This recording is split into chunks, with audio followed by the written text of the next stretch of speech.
We'll guide you through how to fix a frozen laptop or PC screen and unfreeze it. If you find this useful, then please consider subscribing and liking the video.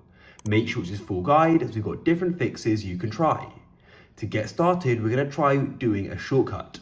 On your keyboard, press Ctrl and Alt and the Delete key together. If that works, you should see this screen here and you can press Task Manager.